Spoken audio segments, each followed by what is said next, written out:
a true family ghost story. I'm a native New Yorker that was currently living in Portland, Oregon.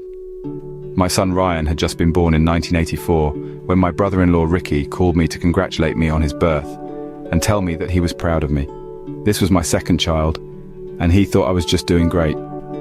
Ricky and his brother married my sisters at different times, and both families were now living in the same duplex.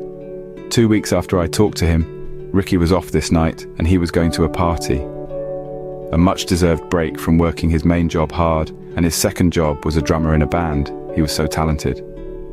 Anyway, my sister was 4 months pregnant with their third child. She told Ricky she'd leave the light on for him. Little Ricky always slept in her bed until Daddy came home and put him in his bed. My sister hears the door open and looks to see Ricky, completely silhouetted by the light, standing in the door to the bedroom. Ricky walks over to her and he bends down to kiss her, his light blue eyes shining through the darkness of the room.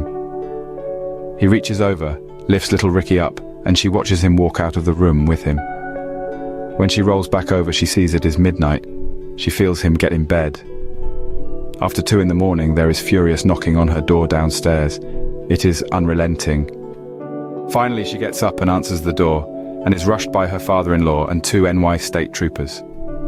Her father-in-law is making her sit down, and they tell her that Ricky was killed in a motorcycle accident with Herbie, his best friend, earlier that night.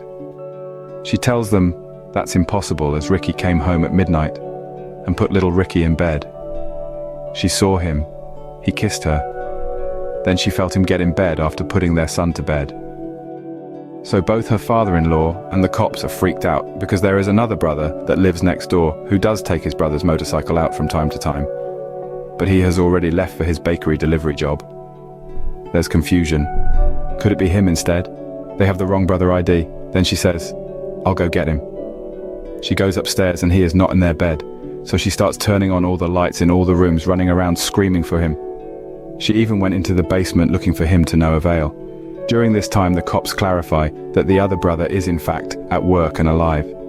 She at this point is freaking out. She keeps screaming she saw his blue eyes. They must be crazy. Unfortunately, she was to find out that he hit a station wagon head-on. Herbie was on the back of the bike. This intersection was notorious for accidents. Their deaths are why a light was put there and speed limit signs, since there none before. Ricky went halfway into the car's motor at a high rate of speed. He was still on the bike, and the rupture of the tank caused him to burn and the car to catch on fire. Herbie was thrown from the motorcycle, both his legs severed. Neither survived. It wasn't until the father-in-law went to view his son's body to confirm it was him when he noticed the only thing on Ricky that wasn't burned were his blue eyes. To this day, she says he came home, and he did, to say goodbye. To say,